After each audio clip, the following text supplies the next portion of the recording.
Space was quiet around the outer human colony of Erya-9, or it was the kind of silence people trusted. Soft lights covered the domes, and inside, life felt safe. Children laughed under the artificial sky. Their voices echoed like music. They did not know fear. At the center of the colony stood the Elder. He was not fully human and not fully alien. He was something rare, something important. He had seen many worlds rise and fall. He had chosen to stay with humans, not because they were strong, but because they cared. That was what made them special. Today, the Elder stood in front of a small group of children. They sat around him in a circle. Some were human, some were from other friendly species.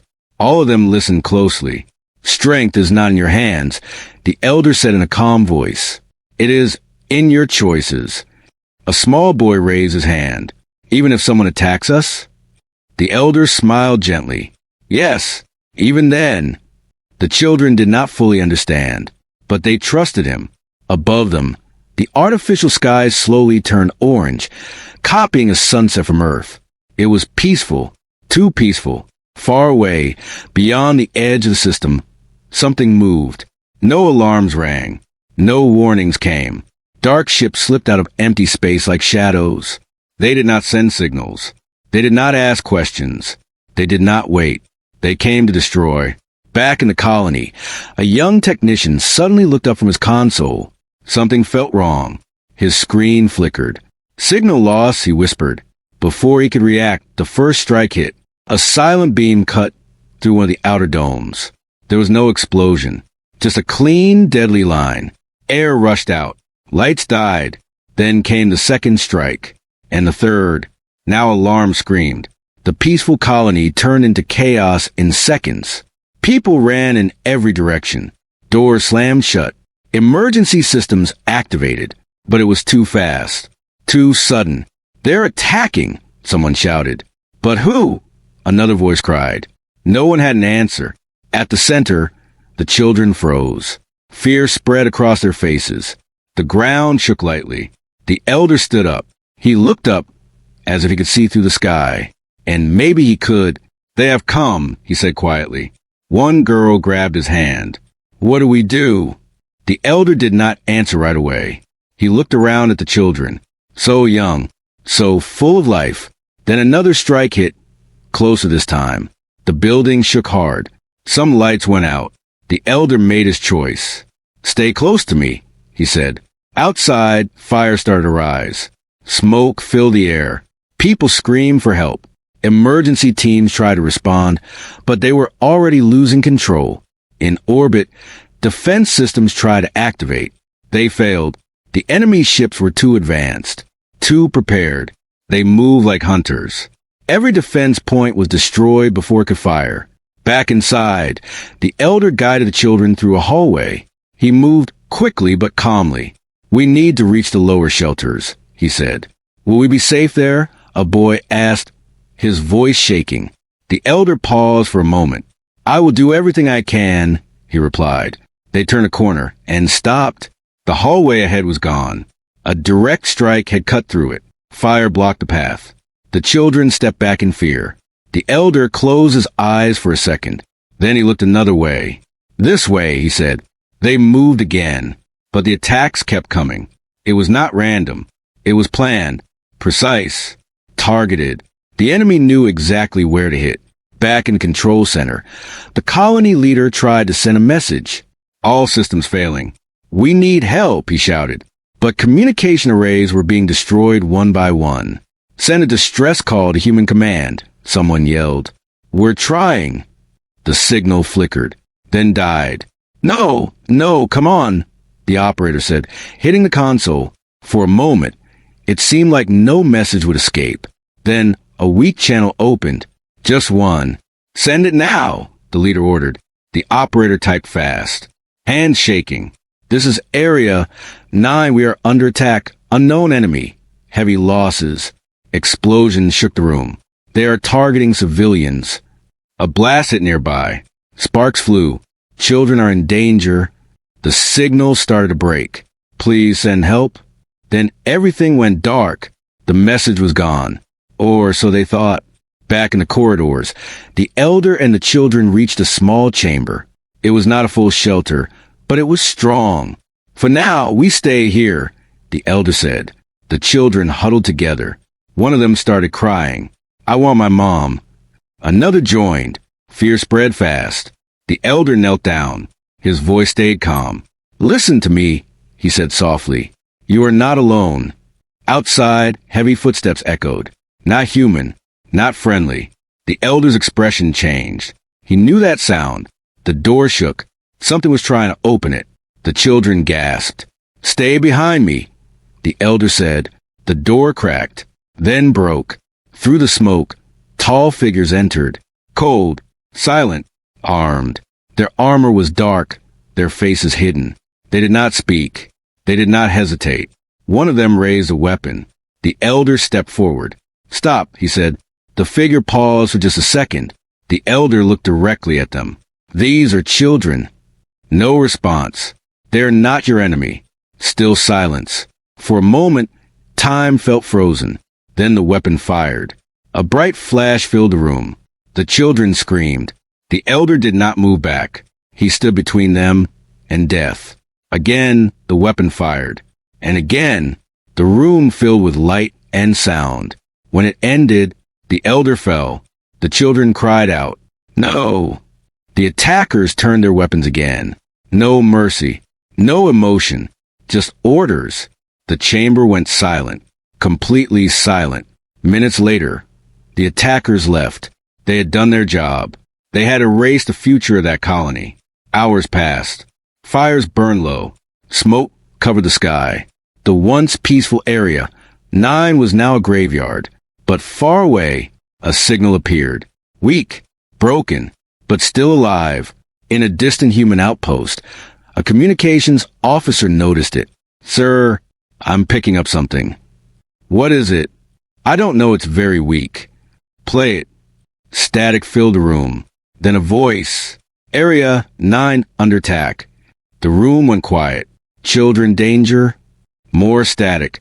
"Send help." Then silence. The officer looked up slowly. "Did you hear that?" The commander nodded. "Yes." "Should we respond?" The commander did not answer immediately. He stared at the stars on the screen. Something in his eyes changed. "Trace the signal," he said. "We're trying, sir, but it's almost gone." "Try harder." Minutes passed. Finally, "We got it." "Location?" The officer hesitated, then spoke quietly. "Erya-9." The commander closed his eyes for a second, then opened them again. Cold, focused. "Send this to Central Command," he said. "And, sir?" He turned slightly. "This is not just an attack," he said slowly. "This is a message." The officer swallowed. "What kind of message?" The commander looked back at the dark space. "The kind," he said, "that humans do not ignore." Far away, in the ruins of Erya-9, the wind moved through broken structures, carrying nothing but silence. But that silence would not last, because somewhere in the vast human systems, someone had heard the call, and humans always answer. The signal from Erya-9 spread across human space like a quiet storm. It did not appear on public channels. There were no news reports, no panic, no loud reactions. Instead, there was silence, a deep, controlled silence. Inside the Central Command Station orbiting Earth, a group of high-ranking officers stood around a large holographic table.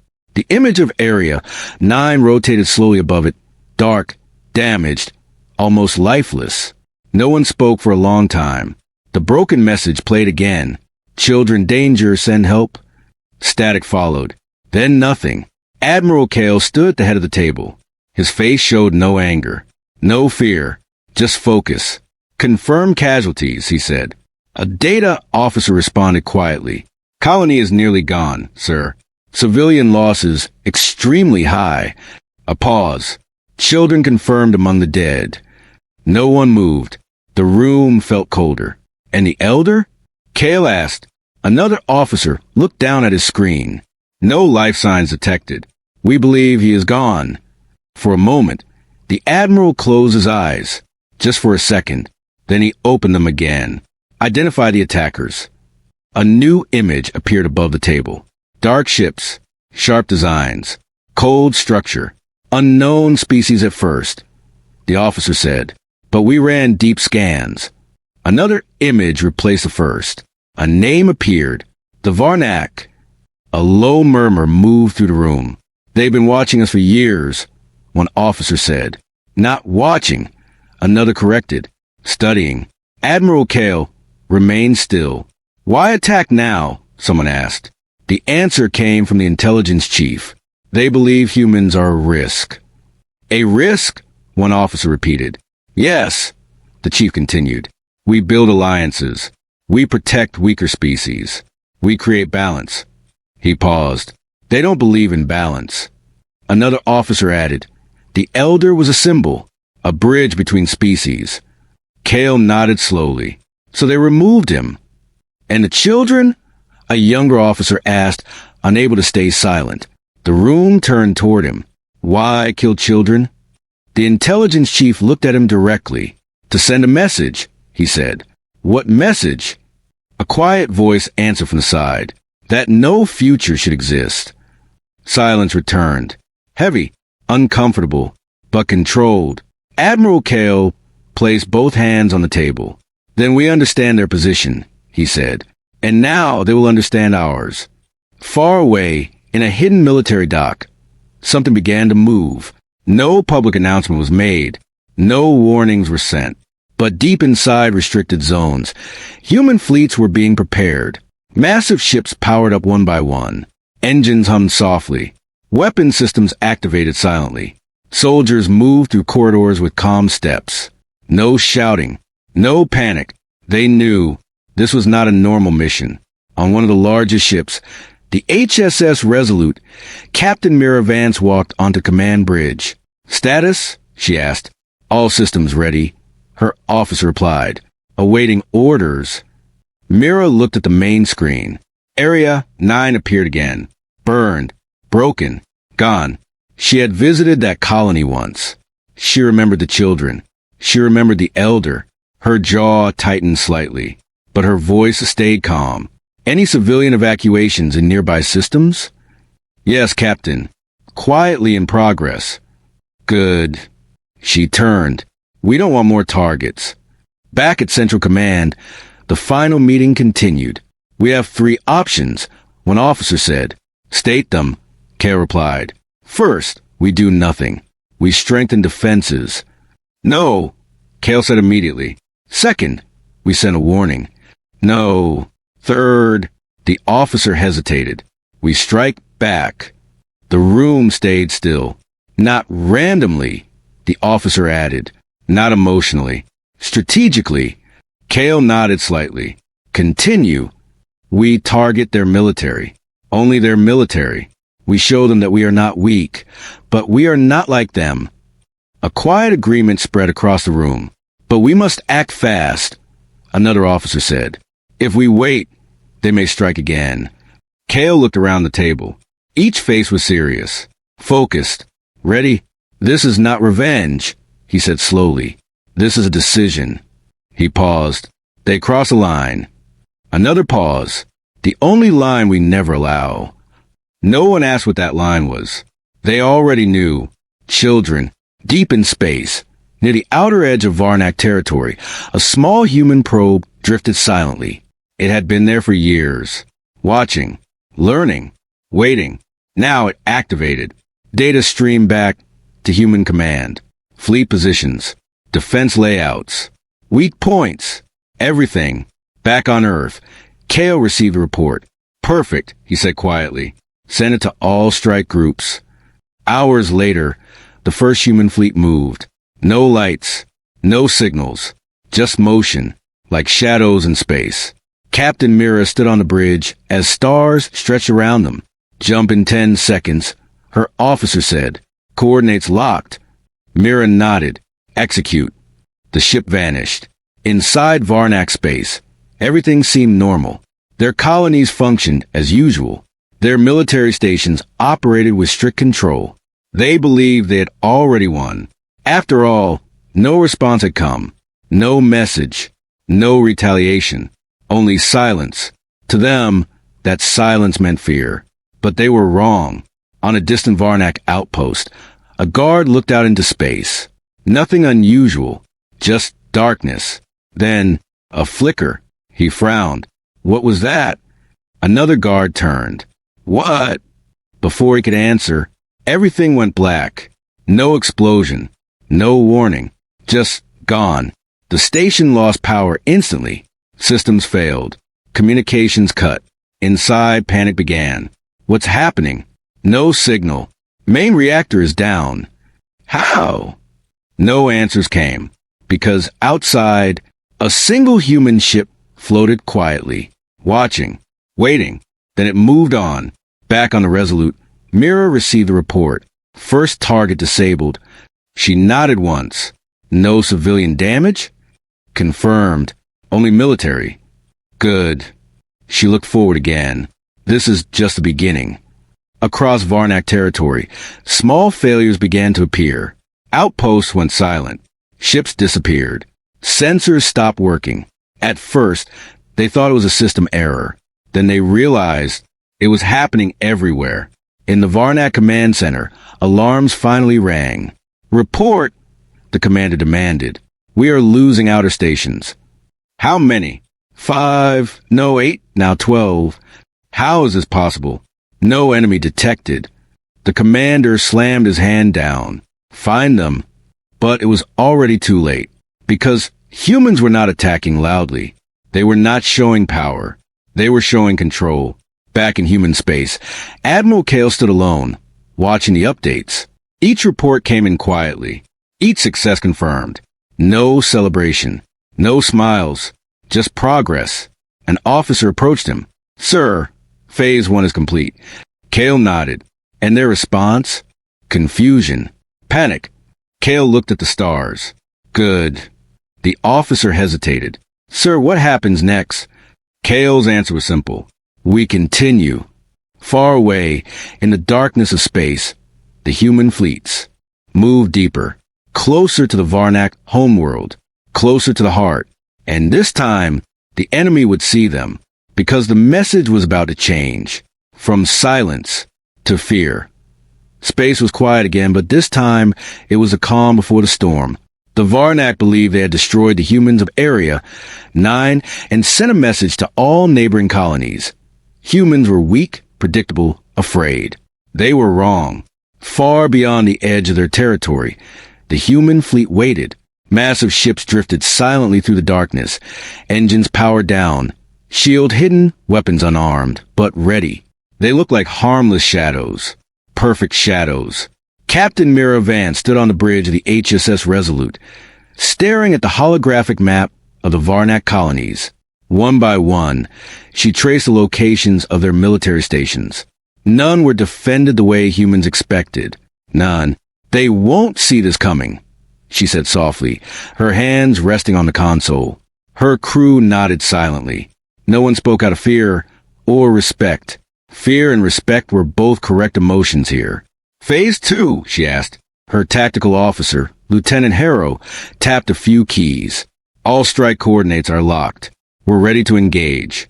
Minimal casualties outside military zones. Mira nodded. Do it. In Varnak space, the first signals began as whispers. One colony's power systems failed. Then another. Ships in orbit disappeared without a trace. Communication satellites blinked out. Outposts that were once fully operational went dark. The Varnak command center did not understand. Their screen showed nothing unusual. System errors, they said, glitches. But human strikes were precise, perfectly calculated. No civilians harmed, no unnecessary destruction, only military targets. A Varnak general screamed into his comm channel. Report, why are our fleets disappearing? How? How can they strike without being seen? Silence answered him. Only the darkness of space. On the Resolute, Mira watched the status updates flicker. 12 stations neutralized. 5 fleets eliminated. And still, no alarm bells had rung in human space. Lieutenant Harrow turned to her. They're panicking, Captain. Sensors indicate total confusion. They don't know who's attacking. Mira smiled faintly. Good. That's how they should feel. This isn't about revenge. It's about clarity. They need to see what crossing lines costs. The bridge crew worked in silence, coordinating attacks. Each strike was surgical. Each movement calculated. Human ships appear like ghosts. Silent, invisible, unstoppable. Far away, the Varnak's largest military station orbited a gas giant. Its command center was crowded with officers, their faces pale. Another fleet lost. How? One shouted. A Varnak intelligence officer hesitated. It's controlled. Precise. They aren't attacking civilians. They are sending a message. A message. The general leaned forward. From humans?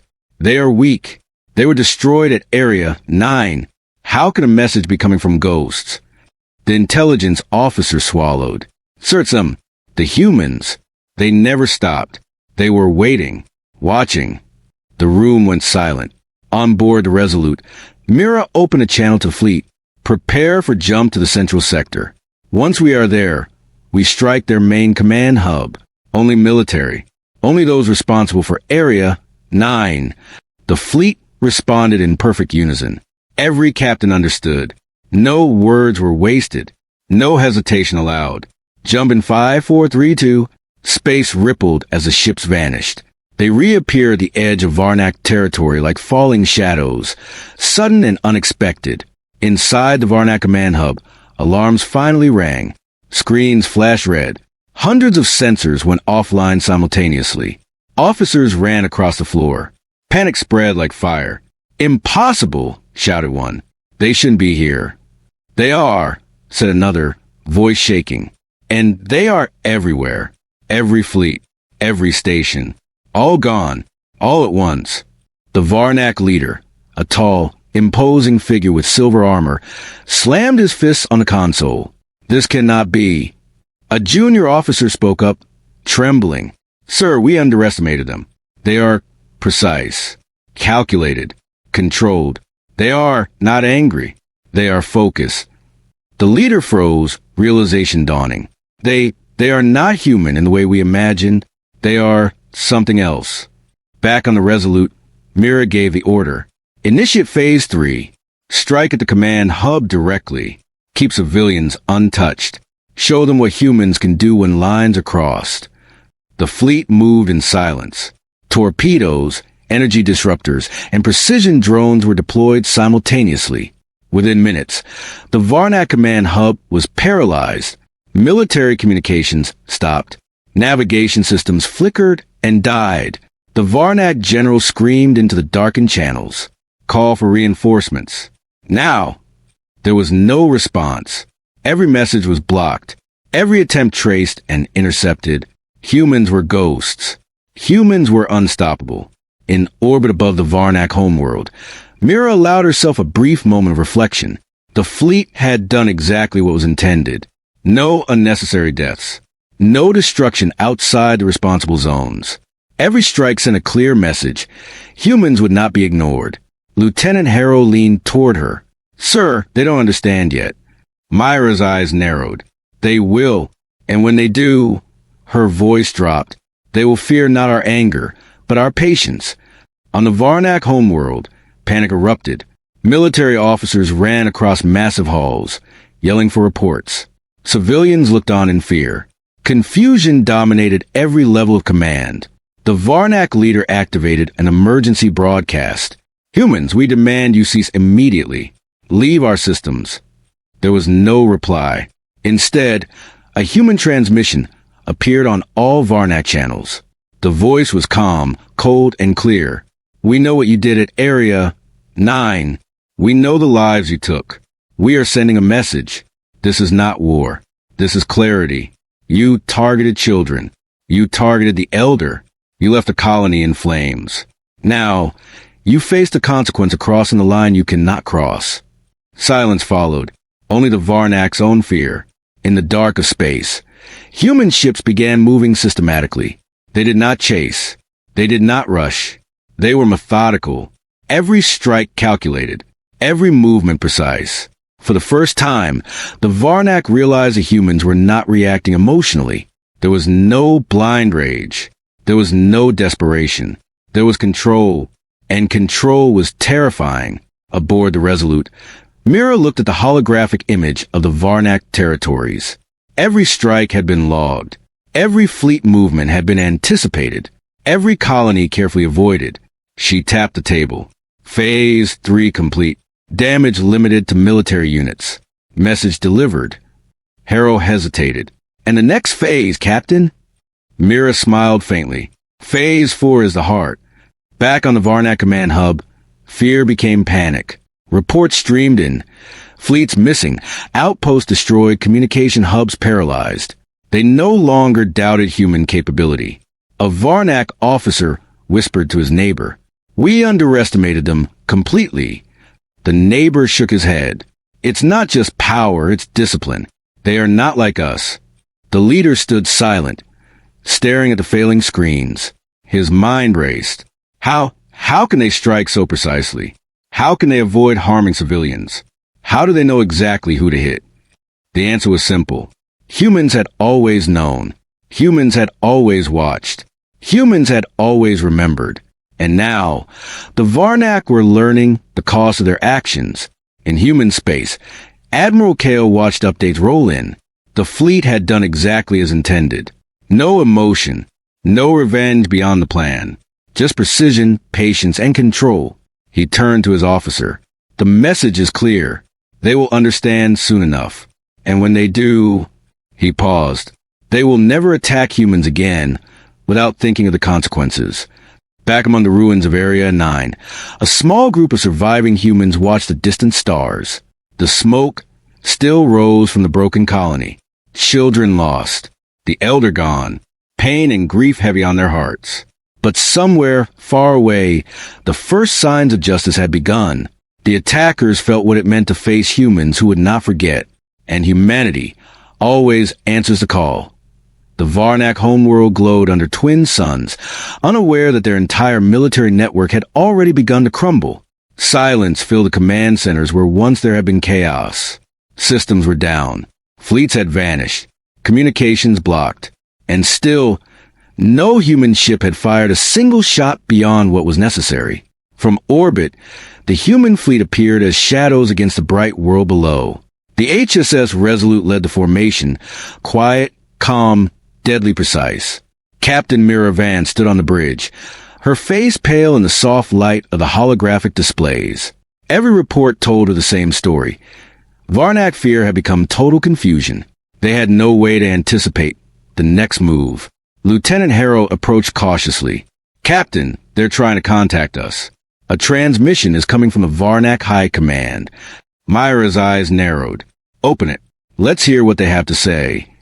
The holographic screen flickered, and a tall, imposing Varnak leader appeared. His silver armor gleamed unnaturally in the hologram, but his eyes betrayed panic. Humans, he said sharply, we demand an immediate ceasefire. We wish to negotiate. You have already destroyed much of our military infrastructure. We will comply with your terms. Please, we can avoid further bloodshed. Mira listened carefully. Her voice was calm, steady, carrying the weight of authority. Terms of negotiation come after acknowledgement. First, you must understand what you have done. You destroyed a human colony. You killed children. You killed our elder.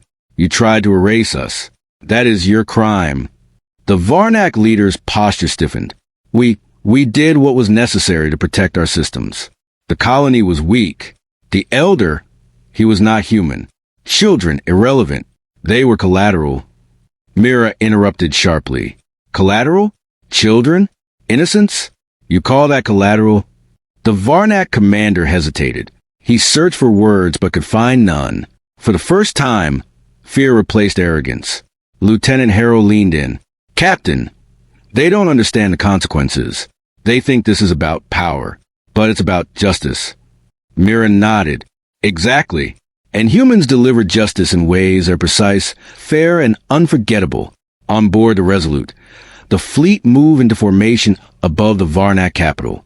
Drones and surveillance ships swept the atmosphere, identifying only military facilities. Civilian districts remained untouched by human fire. Every attack so far has been surgical, Mira said quietly. No mistakes. No chaos. That's how we fight. That's how we show them the difference between us and them. A junior officer glanced nervously at the captain. Sir, some of the Varnak fleets are trying to flee toward neutral space. Myra's lips curved slightly. Let them go. Only those responsible will face the consequences. Below, the Varnak populace watched in fear as human ships hovered over their world. Some hid, some fled, but the elite, the military commanders responsible for Erya-9, stood frozen. They understood too late. The humans were not attacking blindly. A low murmur ran through their ranks. One officer whispered, "They are not like anyone we have ever faced." The general shouted at him, "Do not speak. Focus. Prepare defenses." But it was too late. The human strike began. Drones targeted every remaining military station on the Varnak surface. Energy disruptors deactivated command systems. Starship weapons were neutralized. Troop movements paralyzed. And yet, not one civilian life was taken. Every Varnak soldier caught in the strike realized their mistake too late. The humans had waited. They had calculated every move. And now, the consequences were unavoidable. On board the Resolute, Mira watched the live feed of Varnak stations going offline. Each moment was silent but decisive. Message received, she said softly. Lieutenant Harold looked puzzled. Message. Their fear, Mira explained. They finally understand what crossing the line means. That is the message. We don't need to destroy their world to make them learn. In the Varnak command hub, chaos had turned to desperation. Officers scrambled to restore systems. Commanders begged for reinforcements. None arrived. The humans had anticipated every move. Every strategy failed. The Varnak leader finally addressed his officers. It is over. They are not attacking randomly. They are controlled. They are delivering justice. An officer whispered, "Justice? They are humans. How can they show justice?" The leader looked out at the holographic map. Red dots of deactivated fleets and destroyed stations spread across the system. He swallowed. This is what happens when you kill innocents.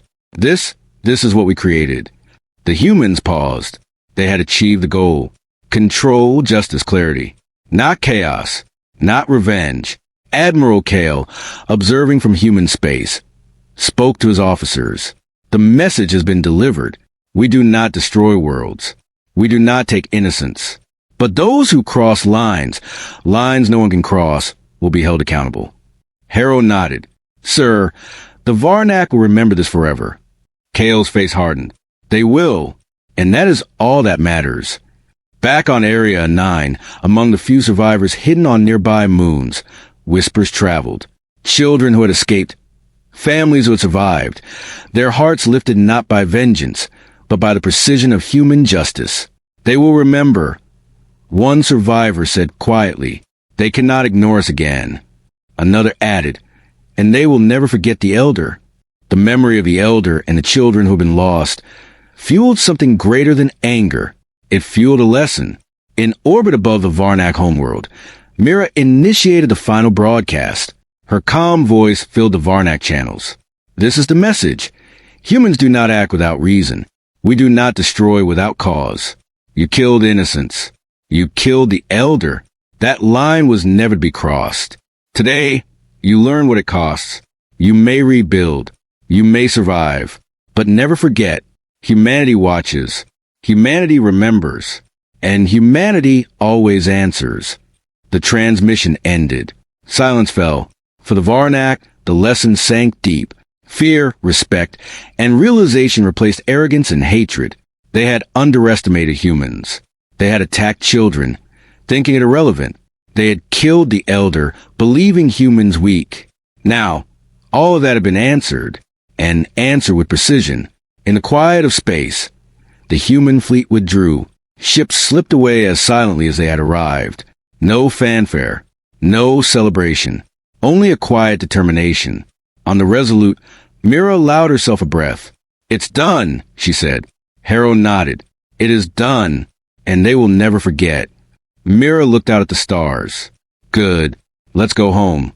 Back on Erya-9, survivors began to rebuild. Fires were extinguished, broken homes repaired.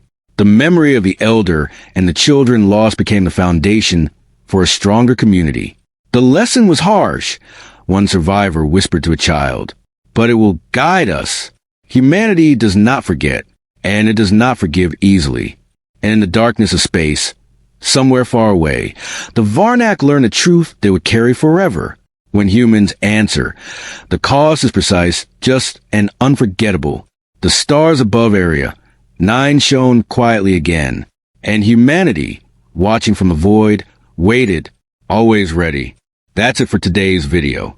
If you enjoyed this content, make sure to subscribe to the channel and support us.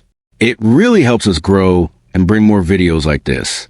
Don't forget to turn on notifications so you never miss an update. Thanks for watching. See you in the next video.